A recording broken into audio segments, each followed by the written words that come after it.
Shalom, selamat pagi Bapak Ibu serta saudara yang dikasihi oleh Tuhan.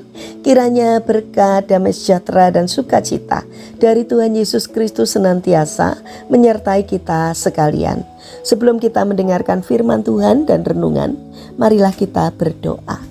Tuhan Allah Bapa yang Maha Baik, kami sungguh bersyukur atas kebaikan dan kemurahan-Mu, karena Engkau Tuhan yang selalu melindungi dan memberikan pertolongan dalam kehidupan kami.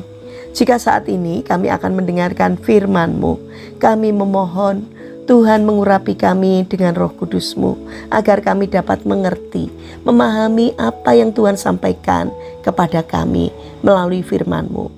Bimbing hati kami agar kami menjadi anak-anak-Mu yang mentaati firman-Mu. Terima kasih Tuhan. Di dalam nama Tuhan Yesus Kristus kami sambut berkat firman-Mu. Amin. Bapak Ibu serta saudara yang dikasihi oleh Tuhan, bacaan firman Tuhan saat ini diambil dari TB2, Kitab Mazmur pasal 145 ayat 8 dan 9. Demikianlah sabda Tuhan. Tuhan itu pengasih dan penyayang, panjang sabar dan besar kasih setianya. Tuhan itu baik kepada semua orang dan penuh rahmat terhadap segala yang dijadikannya. Tema renungan saat ini adalah pengkhotbah buta. Bapak Ibu serta saudara yang terkasih, pada tahun 1842 Josh dan Jane Matheson memiliki seorang anak dan menamainya Josh sesuai dengan nama ayahnya. Mereka tinggal di Glasgow, Skotlandia. Josh adalah anak pertama dari 8 bersaudara dan dia memiliki penglihatan yang buruk. Tetapi meskipun penglihatannya kabur, impiannya untuk masa depan tidak pernah kabur. Josh mengambil pendidikan di Akademi Glasgow dan kemudian melanjutkan studi lebih lanjut di Universitas Glasgow.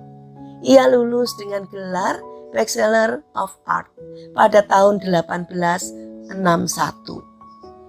Pada tahun 1862, hanya 1 tahun setelah menyelesaikannya gelar sarjana, ia juga memperoleh gelar Magister Filsafat.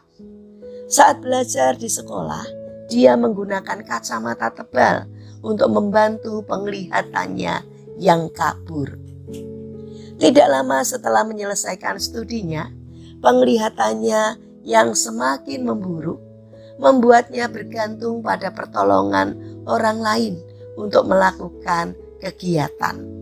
Memang dia tidak pernah buta total, dia hanya bisa melihat bayangan saja. Walaupun keadaannya seperti itu, Josh tetap bersemangat dan tidak mudah putus asa. Dia tidak pernah atau jarang berbicara tentang penglihatannya yang buruk. Dan kebanyakan orang yang melihat dia berkhotbah tidak akan mengetahui bahwa dia buta. Josh sempat bertunangan dengan seorang gadis. Dia sangat berharap dapat menikah. Tetapi gadis itu memutuskan hubungan dengan alasan tidak bisa melayani suaminya yang buta. Hal itu sempat membuat Josh patah semangat, tetapi ia segera bangkit kembali. Pada akhirnya Josh menjadi seorang pengkhotbah yang terkenal. Banyak orang berbondong-bondong datang untuk mendengarkannya. Mereka yang mendengar khotbahnya tidak mengetahui bahwa ia buta.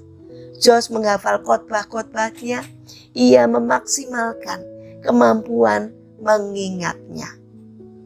Ketika kakak perempuannya yang selama ini setia, mendampingi dan mendukungnya memutuskan untuk menikah, Josh merasa sedih.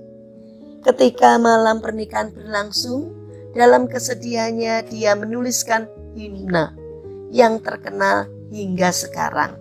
Himne itu berjudul "Oh cinta tidak akan membiarkan aku pergi". Dalam himne itu Josh menggambarkan kehebatan kasih Kristus. Dari himne yang dia tulis dan kisah hidupnya yang syarat dengan penderitaan, namun tidak pernah kecewa terhadap Tuhan. menunjukkan betapa dia sangat percaya kepada Tuhan yang dia sembah. Di tengah penderitaannya, Jos mampu menelurkan karya-karya yang luar biasa tentang keagungan kasih Kristus, dan karyanya itu menjadi berkat sampai sekarang. Bapak, Ibu, serta saudara yang terkasih, bagaimanakah dengan kita di tengah penderitaan, permasalahan, penyakit yang kita alami? Apa yang kita hasilkan? Apakah cinta kita kepada Tuhan semakin mendalam? Apakah iman kita semakin kuat? Atau justru makian dan kekecewaan yang kita tunjukkan kepada Tuhan? Jangan pernah kecewa atau menyalahkan Tuhan karena penderitaan yang kita alami, karena kesusahan yang kita alami. Sebaliknya, tetaplah percaya bahwa Tuhan selalu baik dalam kehidupan kita. Mari kita berdoa. Terima kasih ya Bapa untuk cinta kasih-Mu kepada kami. Ketika kami mengalami penderitaan, permasalahan, ajarkanlah kami untuk selalu mengingat kebaikan Tuhan yang tiada akhir, supaya kami tetap percaya bahwa Engkaulah yang selalu mengasihi dan mencintai kami. Saat ini kami mendoakan ya Tuhan, bagi mereka yang mengalami permasalahan dan kesulitan hidup. Kiranya Tuhan berkenan hadir untuk menolong mereka. Bagi mereka yang terbaring sakit, kiranya Tuhan memberkati setiap upaya yang mereka lakukan. Kiranya Tuhan juga berkenan untuk menyembuhkannya. Bapa yang Maha Kasih, saat ini kami ingin menyerahkan setiap rencana dan aktivitas kami hari ini kepadamu. Sertailah langkah kami. Apapun yang kami kerjakan, kiranya Tuhan memberkati. Sehingga kami senantiasa bersyukur dan bersuka cita karena berkat-Mu. Demikian juga kiranya Tuhan memberkati setiap orang yang boleh kami jumpai hari ini. Terima kasih Tuhan. Kami serahkan seluruh doa dan sembahyang kami hanya di dalam nama Tuhan Yesus Kristus. Amin. Puji Tuhan, Bapak, Ibu, serta saudara yang terkasih. Kiranya firman Tuhan dan renungan hari ini dapat menjadi berkat bagi kita semua. Haleluya.